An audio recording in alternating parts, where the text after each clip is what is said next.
Hello বন্ধুরা, কেমন আছো? চলে এসেছি আবার একটা নতুন শর্ট ভিডিও নিয়ে। তো এই যে আজকে আমি চলে এসেছিলাম আমার এক দিদির বাড়ি। তো এত সুন্দর সুন্দর ফুল গাছ, তো আমি তোমাদের সাথে শেয়ার না করে পারলাম না। ওরা লাগিয়েছে, তো খুব সুন্দর লাগছিল দেখতে জিনিসটা, তাই তোমাদের সাথে শেয়ার করলাম। কেমন লাগছে জানিও। আর আজকে ছিল আমাদের একটা ইনভিটেশন, তো যাবো সেটা সন্ধ্যাবেলা ইনভিটেশনে। তো দিদিদের বাড়ি একটা দরকারে এসেছিলাম, তো ভিডিওটা তুলেই নিলাম। এত ভালো লাগছিলো ফুলগুলো দেখে। তো এই যে এখন আমি রেডি হয়ে গেছি, তো কেমন লাগছে জানাও। আর এখানে আমার মাম্মাম পিছন দিক দিয়ে দেখছে আমি ভিডিও করছি, আর এই যে আমার বরমশাইও রেডি হয়ে গেছে।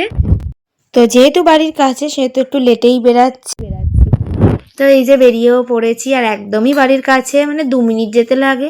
তো আমার মাম্মামকে আর কি যে ম্যাডামটা আগে পড়াতো, মানে বাড়ির ম্যাডাম, তো তার ছেলের অন্নপ্রাশন। তো দেখো গেটটা কি সুন্দর সাজিয়েছে। আর এই যে আমরা এখানে পৌঁছেও গেছি। তো কেমন লাগছে আমাদেরকে জানিও। আর এখানে এই যে অনেক রকমের স্টল দিয়েছিল, আর আমরা এখানে একটু কিছুক্ষণ বসেছিলাম।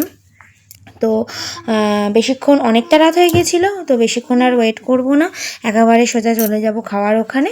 আর আমরা অনেকক্ষণই ওখানে গিয়ে বসে টসে তারপরেই খাওয়ার এখানে চলে এসেছি। আর এই যে এখানে পড়ে গেছে পাতে ফিশ কাটলেট। তো চলো আমরা খাই, আজকের মতো টাটা।